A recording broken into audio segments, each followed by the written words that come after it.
देर रात की pizza delivery और बस एक फोन कॉल किसी की जिंदगी हमेशा हमेशा के लिए बदल सकता है। आज हम जॉन नाम के एक डिलीवरी ड्राइवर की एक सच्ची और भयानक कहानी जानने वाले हैं। एक ऐसी रात जिसे वो अपनी जिंदगी में कभी नहीं भूल सका। इस कहानी का जो सबसे बड़ा राज है ना, वो इसके बिल्कुल आखिर में छुपा हुआ है। एक ऐसा सवाल जो जॉन को आज तक परेशान करता है। तो चलिए इस कहानी को शुरू से जानते हैं। तो कहानी की शुरुआत होती है एक बिल्कुल मामूली सी रात से। जगह है एक छोटी सी पिज्जा शॉप। जॉन, जो एक कॉलेज स्टूडेंट है, अपनी शिफ्ट खत्म करके बस घर जाने ही वाला था। लेकिन उसे बिल्कुल अंदाजा नहीं था कि एक फोन कॉल सब कुछ बदलने वाला है। वक्त हो रहा था रात का 1 बजे। दुकान लगभग बंद हो चुकी थी, चारों तरफ बस सन्नाटा था। और तभी फोन की घंटी बज उठती है। इतनी देर रात आया ये कॉल उस सन्नाटे को तोड़ने वाला था। और फोन पर कोई छोटा मोटा ऑर्डर नहीं था, बल्कि पूरे 4 बड़े पिज्जा का ऑर्डर था। एक पल के लिए तो जॉन ने सोचा थी मना कर दे, पर फिर अच्छी टिप का लालच और पैसों की जरूरत भी थी, तो उसने हाँ कर दी। और यहीं से कुछ अजीब होना शुरू हुआ। फोन पर जो कस्टमर था ना, उसकी आवाज में एक अजीब सा डर था, जैसे वो फुसफुसा कर बात कर रहा हो। इतने बड़े ऑर्डर के लिए ये बहुत ही अजीब था, पर जॉन ने उस वक्त इस पर ज्यादा ध्यान नहीं दिया। तो अब शुरू होता है जॉन का सफर। जैसे जैसे वो डिलीवरी के पते की तरफ बढ़ता है, अकेलापन और एक अनजाना सा डर उस पर हावी होने लगता है।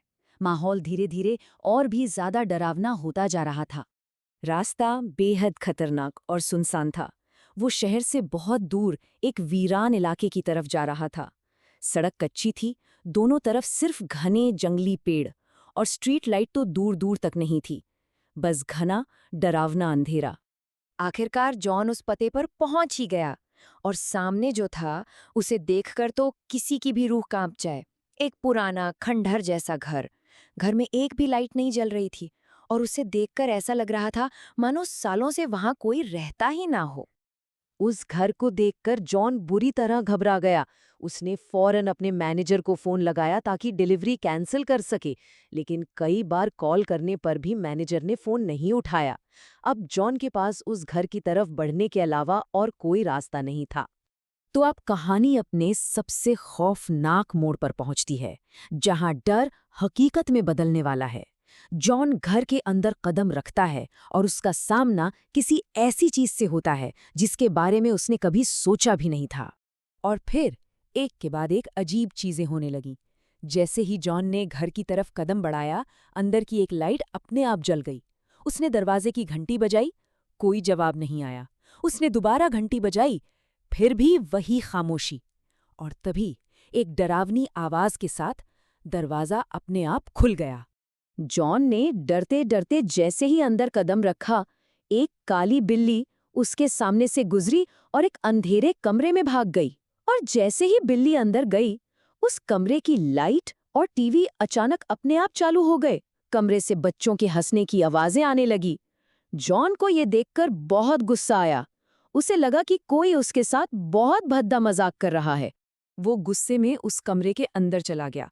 अंदर बिस्तर पर 2 छोटी बच्चियां बैठी थी। जॉन ने उन्हें दरवाजा न खोलने के लिए डांटा, लेकिन उनकी तरफ से कोई रिएक्शन नहीं आया। वो बस चुपचाप अपनी खाली आंखों से उसे घूर रही थी। उनकी वो खामोशी किसी भी चीख से ज्यादा डरावनी थी। और फिर जो हुआ, उनकी आंखें पूरी तरह सफेद हो गईं। ये वो पल था जब जॉन को समझ आया कि ये कोई मजाक नहीं है, बल्कि कुछ बहुत ही ज्यादा गड़बड़ है। और फिर उनकी वो डरावनी खामोशी एक खतरनाक हंसी में बदल गई। ये कोई बच्चों वाली हंसी नहीं थी। ये एक ऐसी हंसी थी जिसे सुनकर किसी का भी खून जम जाए। हंसते हंसते उन दोनों लड़कियों ने जॉन के पीछे दरवाजे की तरफ इशारा किया। जॉन ने घबराकर जैसे ही पीछे मुड़कर देखा, उसके हाथ से पिज्जा के डब्बे छूटकर जमीन पर गिर गए। दरवाजे पर एक खौफनाक औरत खड़ी थी। ये सब देखकर जॉन की तो हालत खराब हो गई। वो बुरी तरह डर चुका था और उसने वहां से भागने में ही अपनी भलाई समझी। लेकिन ये डरावनी रात अभी खत्म नहीं हुई थी। जॉन अपनी जान बचाकर बाइक की तरफ भागा। उसे स्टार्ट किया और जितनी तेजी से हो सका वहां से निकल गया।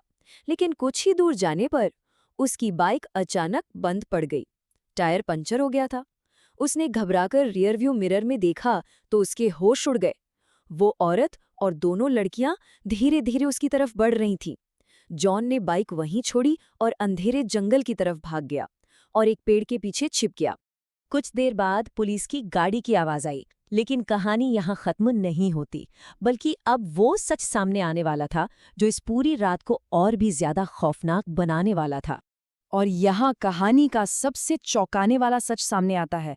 जब पुलिस ने घर की तलाशी ली तो उन्हें अंदर एक जंगली बिल्ली के सिवा और कुछ नहीं मिला। घर पूरी तरह खाली था, क्योंकि वो पिछले 3 सालों से बंद पड़ा था।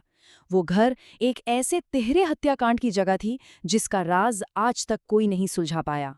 ये सुनकर तो जैसे जॉन के पैरों तले जमीन ही खिसक गई। उसे समझ आ गया कि उस रात घर में वो अकेला नहीं था। वो औरत और वो 2 बच्चियां असल में उसी परिवार की आत्माएं थीं जिनकी 3 साल पहले उसी घर में हत्या कर दी गई थी। इस भयानक हादसे के बाद जॉन ने फौरन वो पिज्जा डिलीवरी की नौकरी छोड़ दी। लेकिन वो आज भी जब उस रात को याद करता है तो डर से कांप उठता है। उस एक रात ने उसके दिमाग पर एक बहुत गहरा असर छोड़ा। जॉन की कहानी तो यहाँ खत्म हो जाती है, पर एक सवाल आज भी बाकी है कि अगर उस घर में उस परिवार के भूत रहते थे, तो फिर वो कौन था जिसने उस रात 1 बजे 4 बड़े पिज्जा का ऑर्डर दिया था?